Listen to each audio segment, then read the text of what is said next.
Because of the elevator malfunction, I decided to call off the wedding. My boyfriend and I have been together for 8 years.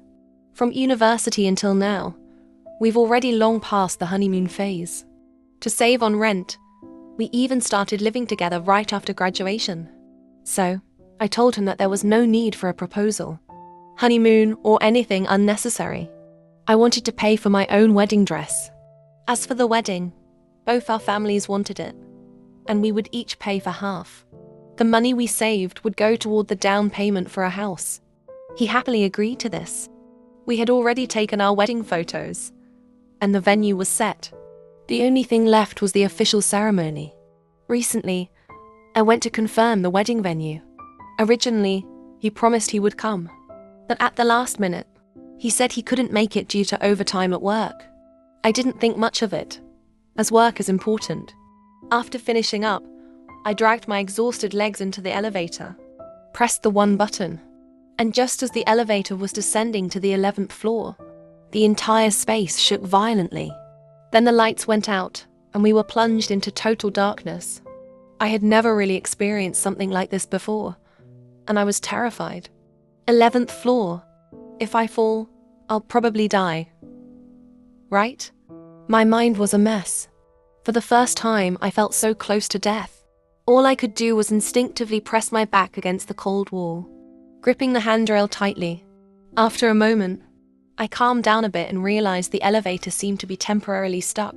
I shakily searched my bag, took out my phone, and turned on the flashlight. I found the emergency button and pressed it. "I'm really sorry that you're experiencing this. We'll send someone immediately to handle it." The good news was that it connected quickly. "How long will it take?"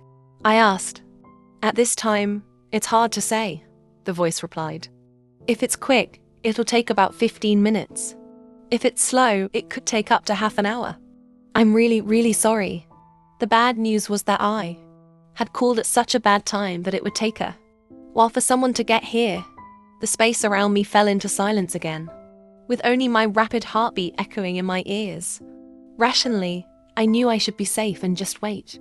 But I couldn't stop imagining the worst-case scenario. What if I really fell? It reminded me of a few years ago, when no one expected the pandemic to stop the world. Who could have predicted that everyone would act as if nothing had happened afterward? Planes can crash, shopping malls can explode. Even taking the subway can result in a crane falling.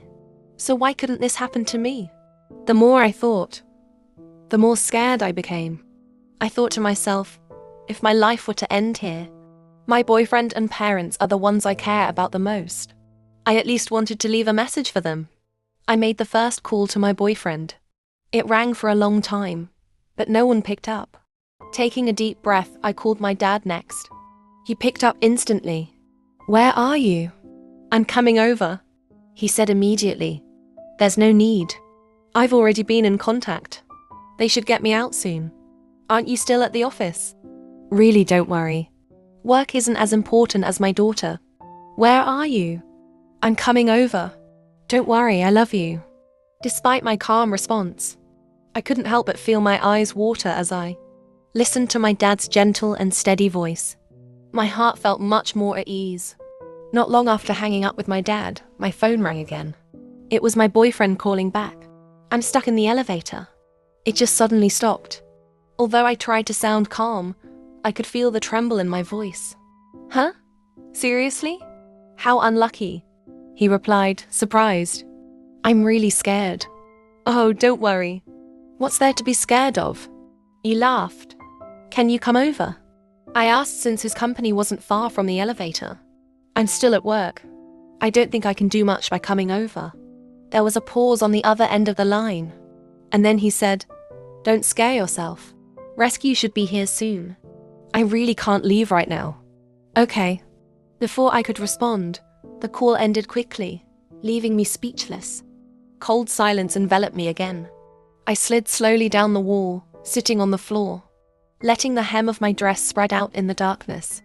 The screen of my phone went dark, but my mind, in this pitch-black space, began to clear up slowly. All these years, I had always made reasonable choices. Living together was reasonable. Saving money was reasonable.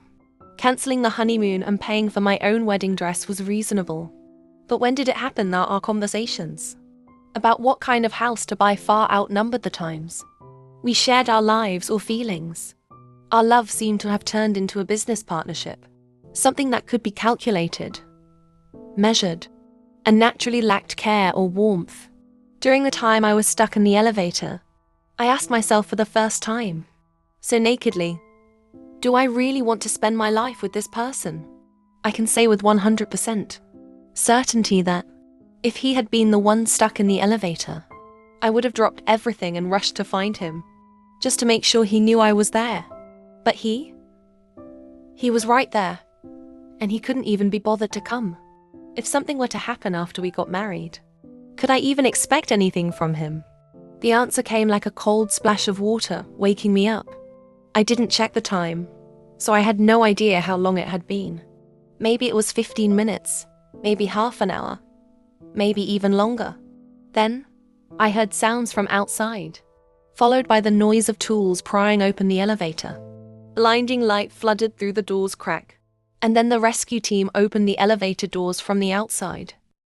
I was dazed as they helped me out. The hotel manager followed behind, apologizing frantically, saying they would take responsibility and even offered to cover the wedding costs as compensation. "It's fine," I said, interrupting him calmly. "Just cancel the reservation for me. I want a full refund." Okay, I'm really sorry." The manager hesitated for a moment, then hurriedly agreed. "It's okay," I said, and truly felt that it was. I sat down in the resting area. After calming down, I instinctively opened my phone to report that I was safe. But that's when I noticed a story from a mutual friend of mine and my boyfriend. I opened it, and in the lively atmosphere of an izakaya, my boyfriend, who claimed he was working late, was laughing and raising a glass with friends.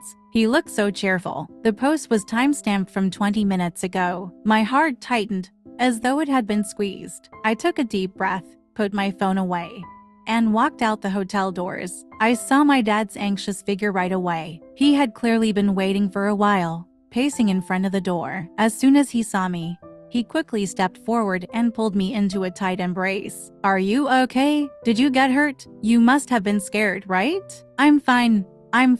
Now that you're here, I'm not afraid." Seeing my red and swollen eyes, my dad assumed I had been crying from fear and kept gently comforting me. Dad insisted on taking me to eat something to calm down and then driving me home. "Dad, I've decided not to get married." I put down my chopsticks and looked at my dad, saying calmly across the table. Dad looked up at me without asking anything, simply saying, "As long as you've made up your mind, I support you, no matter what. Remember that you don't need to compromise for anyone. When you're tired, just come home. I'll always be here. Everything's fine." 8 years of a relationship, just like that, came to an end. When my boyfriend came home and saw me packing, he asked, "What are you doing? What happened?" His tone shifted from surprise to confusion, even with a hint of frustration as he complained about me being too impulsive. "Don't be so impulsive, okay?" When I didn't answer, he grew anxious. "Aren't you going to explain where you were just now?" I coldly asked. He froze, his eyes shifting. "We haven't seen each other in a long time. He just came back from Japan. Wasn't the place you were at close to the hotel?" He fell silent, then seemed to get angry. "I don't see what the big deal is." "Well, I couldn't have done anything by going over. Everyone knows elevators are safe." "Fine, I was wrong, but it's not that serious, right?" He muttered angrily. "You didn't do anything wrong." I turned to him and said calmly, my voice devoid of anger, only a quiet sense of closure, "You just don't love me anymore." I grabbed my suitcase, turned, and opened the door. In his shocked gaze, I gently closed the door behind me and walked down the stairs. My steps had never felt so light, as if I had finally loosened the tight binding of a corset, removed the suffocating long stockings, and shed the shackles that had bound me for 8 years. "I'll take care of it. Don't worry.